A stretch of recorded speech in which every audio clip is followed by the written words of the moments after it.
ever sent to Israel.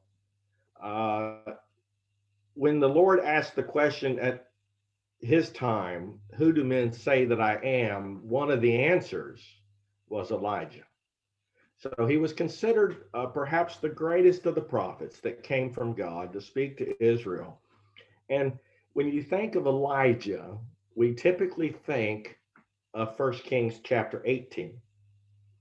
1 Kings chapter 18, as you all are familiar with, is the great grand contest between God and Baal. And Elijah is there, and he is working on behalf of Jehovah in front of all of Israel. And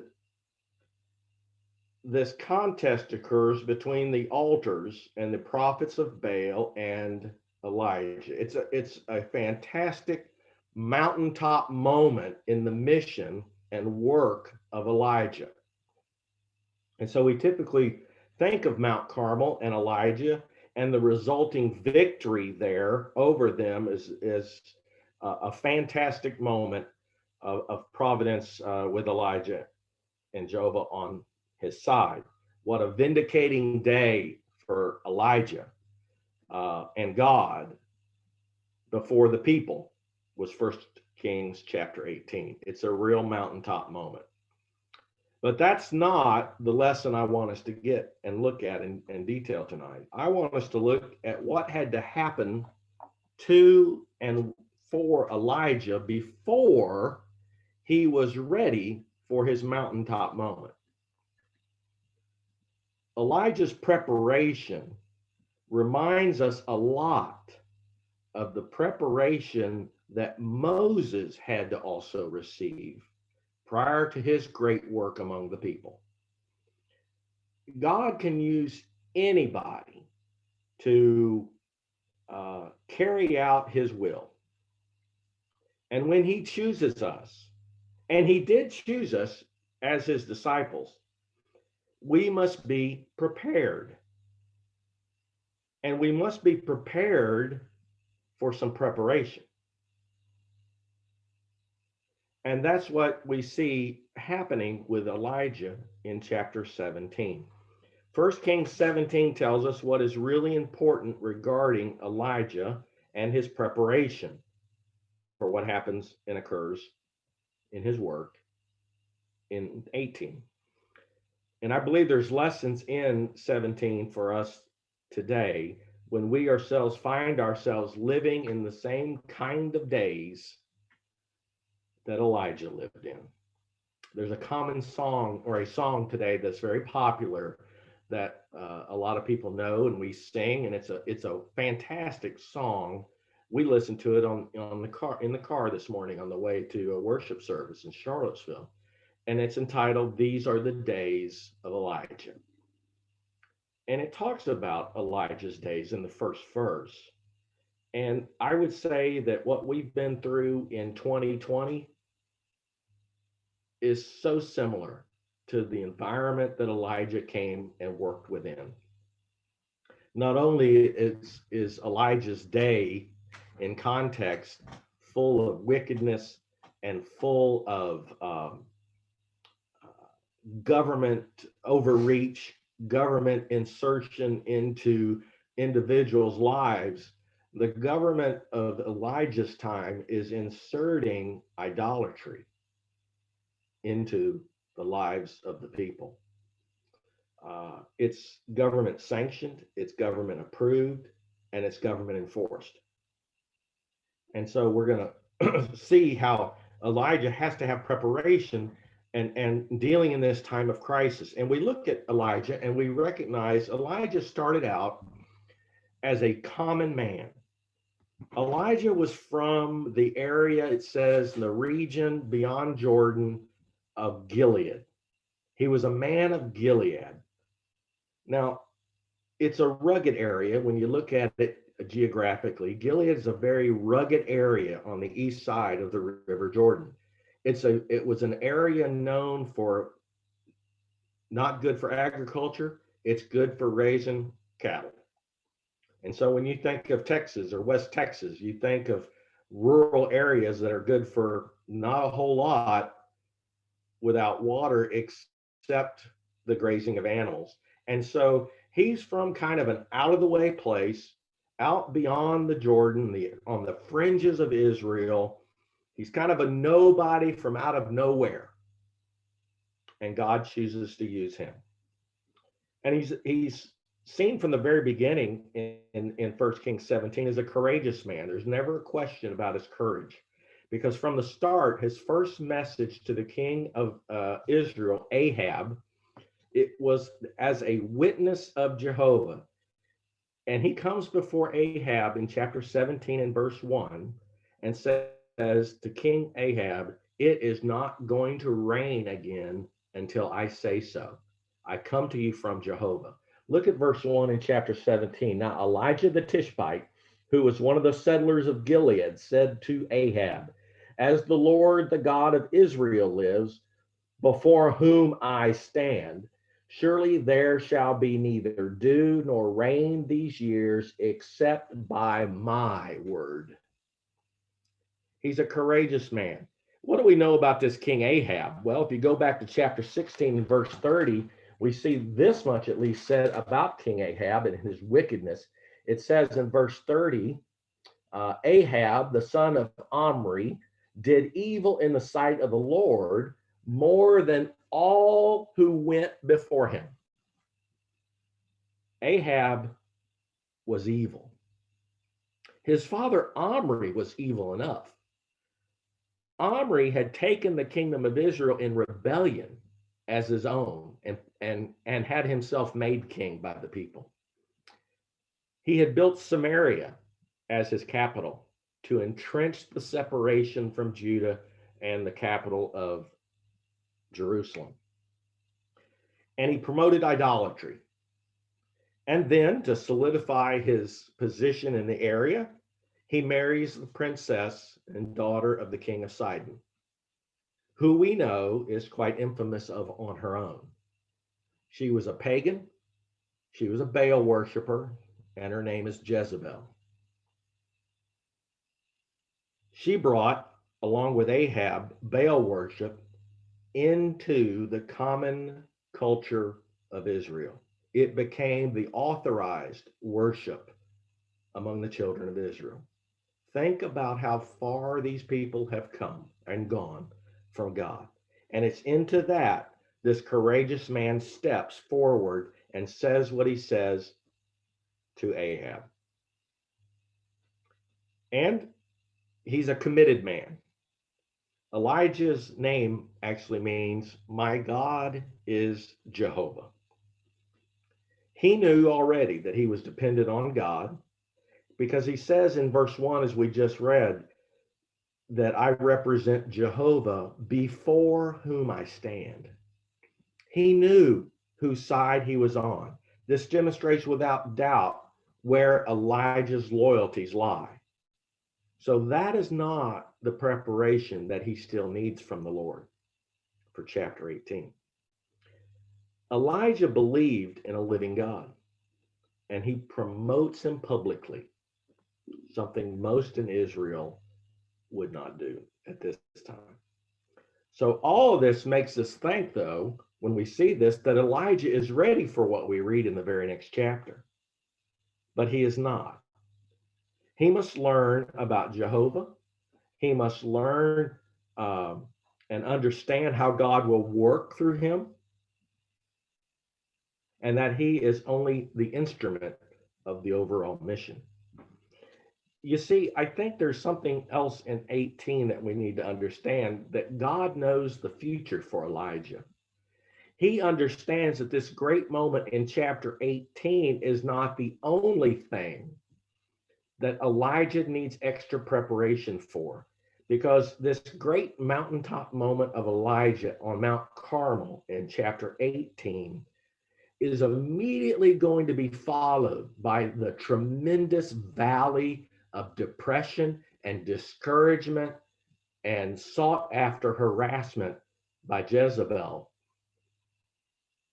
in the last part of that chapter and on into chapter 19. And God knows that Elijah needs the preparation for the next valley to come. And Elijah has no idea that after this great victory is going to be a wanted man and have to hide, and goes as far as the Sinai and hides in a cave. And so it's for those moments, I believe, that God is also preparing Elijah.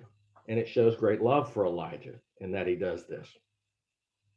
Let's look at then and read a bit in 1 Kings chapter 17. What happens when this drought begins?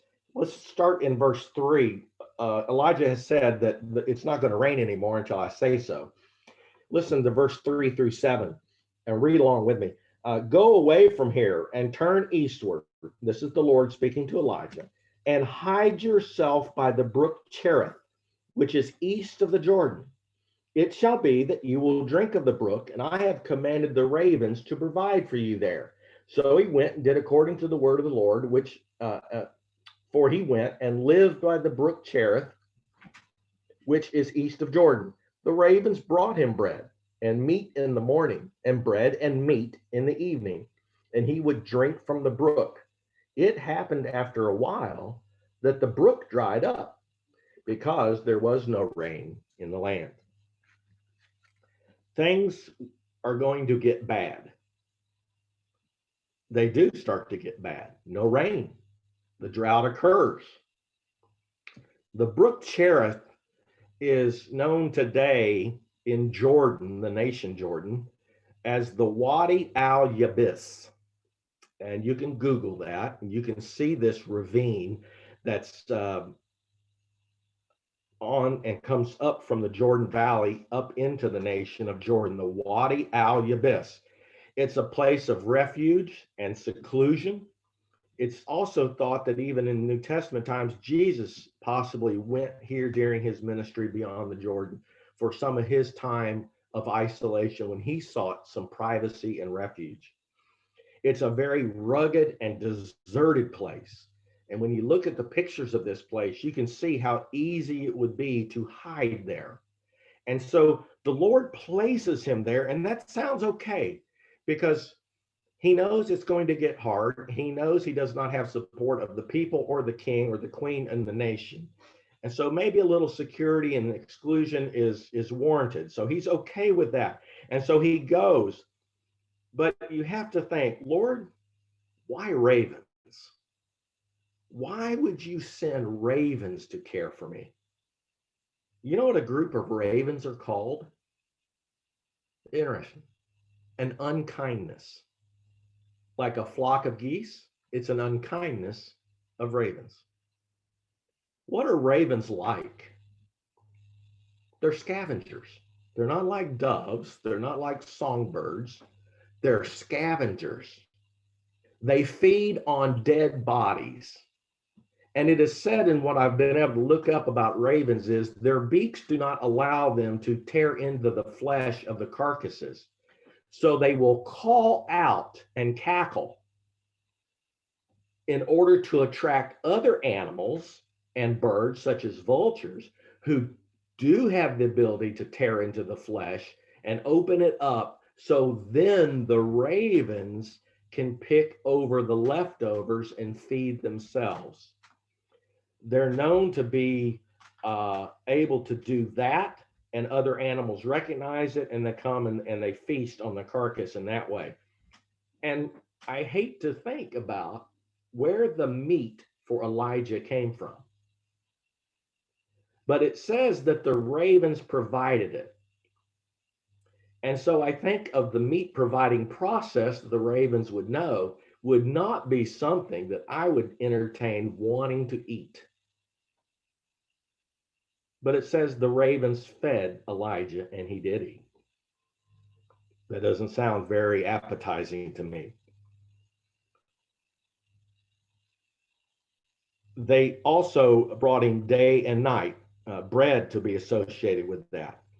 And by their nature, ravens are also known to be very selfish and greedy by nature, and normally only feeding themselves. And that would be tough enough to tolerate, but then the brook dries up. No rain, remember? You see that the drought is affecting both the godly and the wicked, and everyone is learning that God rules. And this goes on for 3 years. But God has a plan of salvation for Elijah. And after 3 years of being in this circumstance, of eating this way and drinking of this way, the creek now dries up. And God has a plan of salvation for Elijah from that. And he moves him from this stage of seclusion and preparation for what is going to happen in chapter 18. He then moves him, and it is to what Joe read for us in Luke chapter 4 and verse 26. That he is going to send him now to another place. Well, why? Because there's new lessons as part of phase 2 of this preparation for him. He's moving now from perhaps a boot camp of understanding and trusting in God to a situation of a more advanced preparation. He is going to send him to Zarephath. Okay, finally, I get to move back to town. What's the problem with that? Where is Zarephath? Well, Zarephath is in Sidon. Now, who is from Sidon? His arch enemy, Jezebel, is from Sidon. She was a princess in Sidon before she married Ahab. And so now God is taking Elijah and placing him into the camp almost of his arch enemy for care and deliverance during this drought. And not only does he place him there, but who does he place him with? A widow. Not a godly widow, not a believer in God widow in secret, but a pagan widow, it seems, of Zarephath. Because God makes the point in Luke chapter 4 that Joe read to us that Elijah was not sent to a single widow to be cared for in Israel among the believers. He was sent over to a foreign land. Let's read on here in the chapter and read verses 8 through 16 to pick up this part of the story. Then the word of the Lord came to him and said, "Arise, go to Zarephath, which belongs to Sidon, and stay there. Behold, I have commanded a widow there to provide for you." So he arose and went to Zarephath, and when he came to the gate of the city, behold, a widow was there gathering sticks. And he called to her and said, "Please give me a little water in a jar that I may drink." As he was going to get it, he called to her and said, "Please bring me a piece of bread in your hand." But she said, "As the Lord your God lives, I have no bread, only a handful of flour in the bowl and a little oil in the jar. And behold, I'm gathering a few sticks that I may go in and prepare for me and my son, that we may eat it and die." All right, let's read on down through verse 16. Then Elijah said to her, "Do not fear. Go and do as you have said, but make me a little bread cake from it first and bring it to me. And afterwards you may make one for yourself and your son. For thus says the Lord God of Israel, the bowl of flour shall not be exhausted, nor shall the jar of oil be empty until the day that the Lord sends rain on the face of the earth." So she went and did according to the word of Elijah, and he and her household ate for many days. The bowl of flour was not exhausted, nor did the jar of oil become empty, according to the word of the Lord, which he spoke through Elijah. Now, Elijah was sent to this widow of Zarephath by the Lord for her to care for him, it says. And he gets to the gate, and what does he find? This widow doesn't even have firewood. She's so poor. She's out gathering sticks. Does she have food and things and provisions to provide Elijah and for his care? No. She has enough for her and her son for one last, and I would say bare bones meal, and then they're going to starve. This is what God's salvation looks like. Lord, what are you doing to me here? Think about Elijah's mindset as he sees this. What is Elijah supposed to learn while he is in Zarephath? Think about that. What is he to learn from this? Well, we see that in his being sent there, he certainly, through God's assistance, provided the means for all of their provisions, didn't he? But all of that is not from Elijah. It's coming from God. And this pagan needed to learn that lesson. But Elijah also needed to learn that lesson of complete reliance on God, and that God is able to provide for you wherever you are placed and in whatever crisis you may find yourself. Even when you live in the midst of the camp of the enemy, the Lord can provide for us. And Elijah has that lesson put before him. And it seems that Elijah now is almost ready for this great moment in 18, but he needs some experience here in Zarephath before this Mount Carmel event. And so Jehovah's not quite through with the widow and using her to help train Elijah, because in verses 17 through 24, something dreadful for the widow happens. Now it came about after these things that the son of the woman, the mistress of the house, became sick. And his sickness was so severe that there was no breath left in him. The boy died. So she said to Elijah, "What do I have to do with you, O man of God? You have come to me to bring my iniquity to remembrance and to put my son to death." You see, this widow Zarephath still doesn't seem to believe in Jehovah. She recognizes God and that Elijah is a man of God, but she is not yet a believer, even though she's eating flour and drinking oil every day from what has been provided. Verse 19, and he said to her, "Give me your son." Then he took him from her bosom and carried him up to the upper room where he was living and laid him on his own bed. He called to the Lord and said, "O Lord my God, have you also brought calamity to the widow with whom I am staying by causing her son to die?"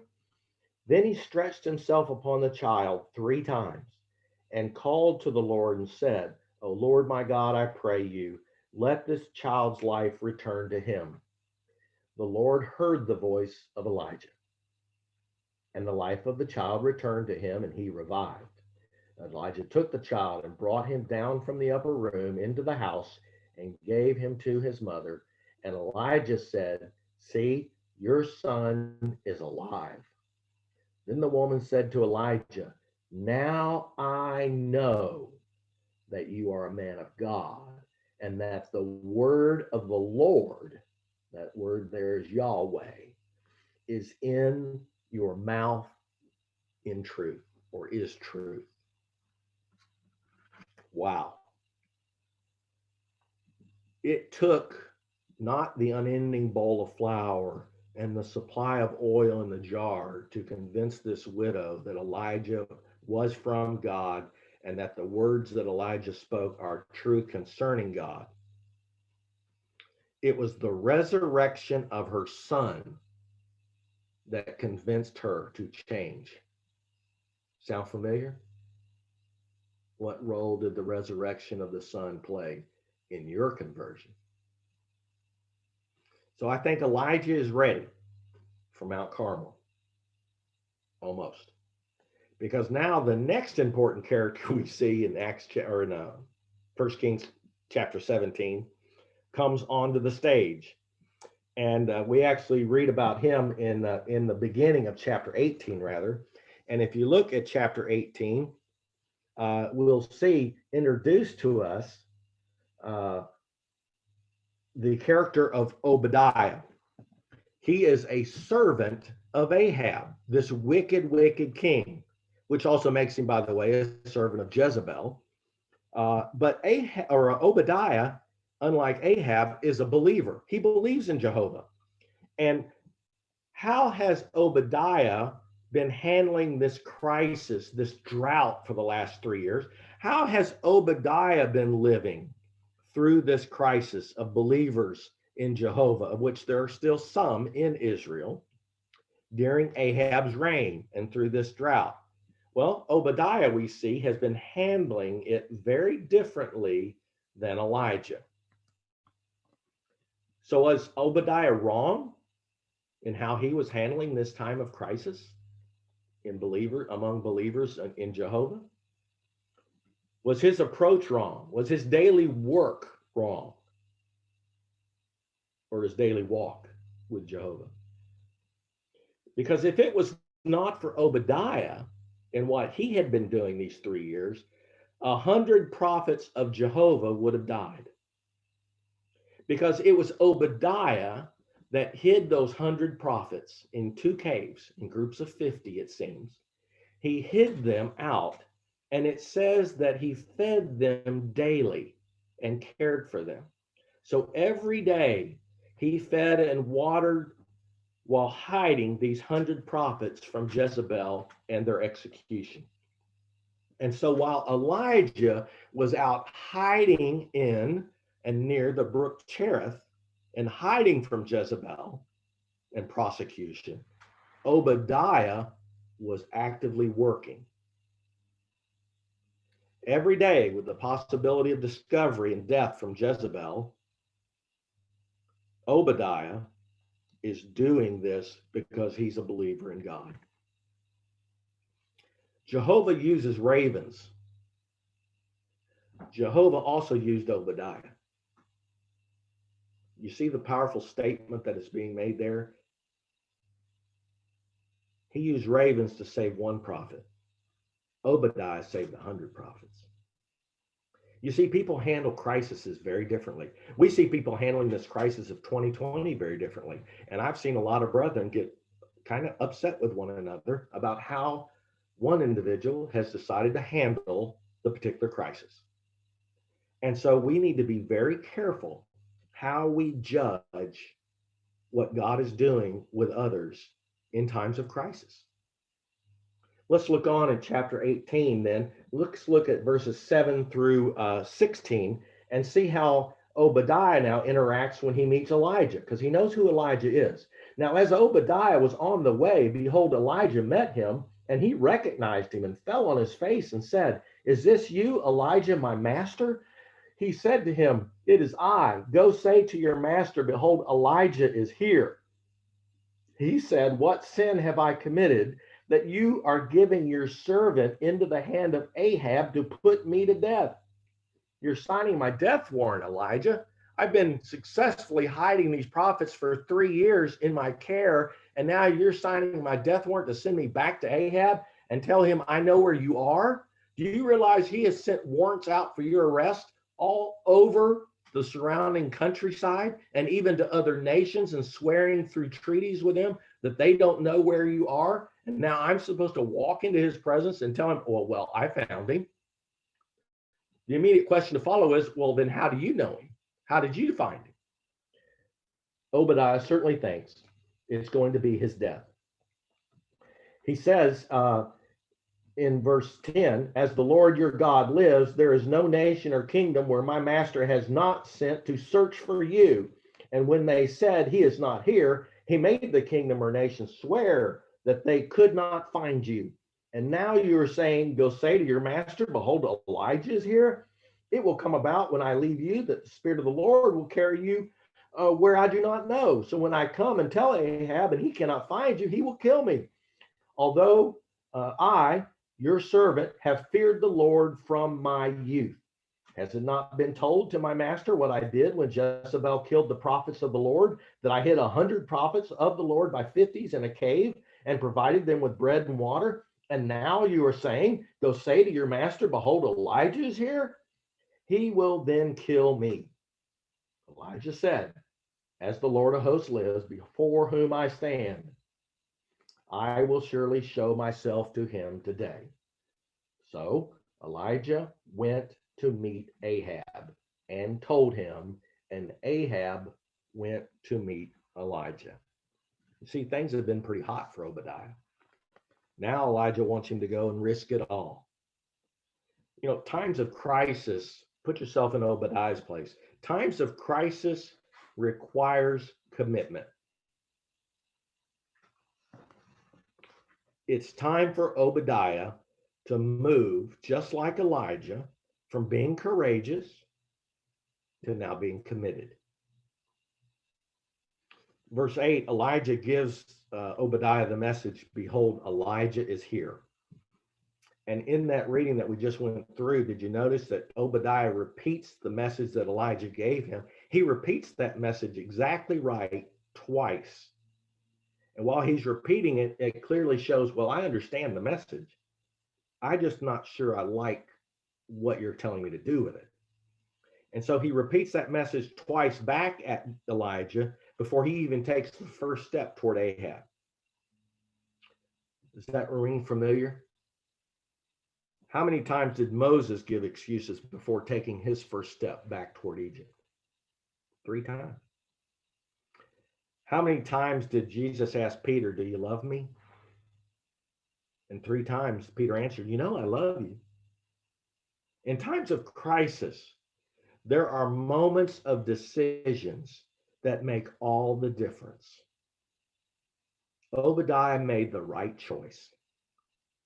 Obadiah did not make the easy one, not the one where he would remain anonymous.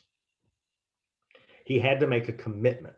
And I think there's a lesson in there for us to recognize that when God puts hard times or puts us within hard times, it is an opportunity to show commitment and the moving from courageous into this role of commitment and be like Elijah, be like Obadiah.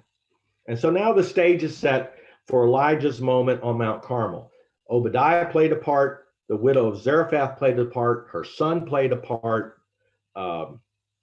Even the ravens played a part. Elijah's ready. It took 3.5 years. You know, crisis can last a long time. And sometimes crises that do last and endure are the hardest ones to endure. But I heard recently this statement says that it said, every storm eventually runs out of water. And I think there's some truth in that for us. Even this drought of Israel in this crisis was going to come to an end.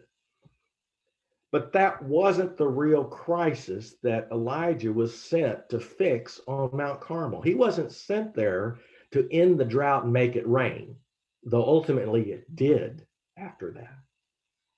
The crisis at hand, the real crisis, was that Israel had turned to idols and that the day of reckoning for that was fast approaching. Israel had not only run out of water, they had run out of faith. And Elijah's mission was to fix that. The people of God needed to see that they likewise, just like Obadiah, they had the same choice to make: follow God or not. And that's always been the choice, hasn't it? From the Garden of Eden onward, choose. Remember the famous line, the moment where Joshua stood at the end of his life before the nation of Israel, back when it was one nation. Choose you this day whom you will serve. In chapter 18, there is a phrase that Elijah will say to the people: how long will you sit between two decisions? How long will you seek to worship Baal and God? Let's have the contest. And that ultimately is what we see happening in chapter 18. You see, you have to choose. It might take a really bad crisis in our life to get us to the point where we see we have to choose. So perhaps when we have hard times in life, maybe it's because we need them and the Lord provides us. So we have to choose. Who are we going to serve? Who are we serving through this mess we find ourselves in today with all of this COVID and pandemic things? How's it affected you? How's it affected other people that you know? I know Sean's on tonight, bless his heart, he's been sick with it right now. And so is at least one of his sons. And so it can be hard. But what are you going to do with that? Are you just going to cave in and give up and be unkind to others who choose to react to it and deal with it differently, feel threatened by that, and so you lash back? These are all things we need to consider. We don't need it to let it to be opportunities for compromise. We don't need it to let it be times of discouragement for us. We must combat it. And if there's ever a time when Christians need one another, it's during hard times. Well, that's my lesson for tonight. Hopefully, I've whetted your appetite a little bit about what's going on with Elijah and this famous prophet in 17, that you'll go on and read chapter 18, because there's a whole nother set of lessons we could get from chapter 18. And maybe at some future time, we'll look at those. Jeff, do you have a song for us to sing tonight? I do. I've got a closing song. Let me get the screen shared.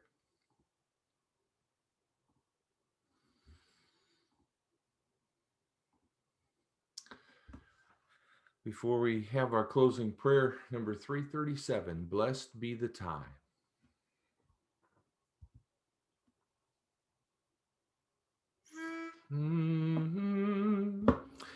Blessed be the tie that binds our hearts in Christian love, the fellowship of kindred minds is like to that above. Before our Father's throne we pour our ardent prayers, our fears, our hopes, our aims are one, our comforts and our cares. We share our mutual woes, our mutual burdens bear, and often for each other flows the sympathizing tear. When we asunder part, it gives us inward pain, but we shall still be joined in heart and hope to meet again. Brother Randy, have you got a closing prayer for us? I do. You join me in prayer. Holy and righteous God, we humbly come before you this afternoon, thanking you for this day, thanking you for this opportunity to join and offer this worship before you. And I pray that everything that was said and done here was pleasing in your sight. As we prepare our minds to go forward in this week, I just pray that we always rely on you for our guidance and that we put our faith and trust in you as we prepare our minds to persevere over the next few months or even few years, as we see that hard times do come on people, and Christians are not exempt from that we have to be strong in our minds and strong in our nature and totally relied upon you and your guidance as we go through this life. I just thank you for the information that you've provided for us through your word that gives us the encouragement to do that. Help us to always remember that sometimes our answers come in a still small voice as we look at Elijah and the things he went through and the things that he stood fast on, that I hope that you give us that same courage and that we always commit ourselves to doing your will first in our lives, that we may be an example for other people around us. Thank you for the group that meets here at Lake Anna and all the great benefit that we get from the fellowship that we share here. As we know that some of our people are suffering right now with this virus, I just pray that your healing hand comes on them and bring them back to a normal level of health And hopefully this thing will be over soon and we can enjoy the person-to-person fellowship that we've enjoyed in the past. And I just pray that we always accept your will as it is carried out in our lives and in the people around us. Thank you for this day in Jesus' name. Amen.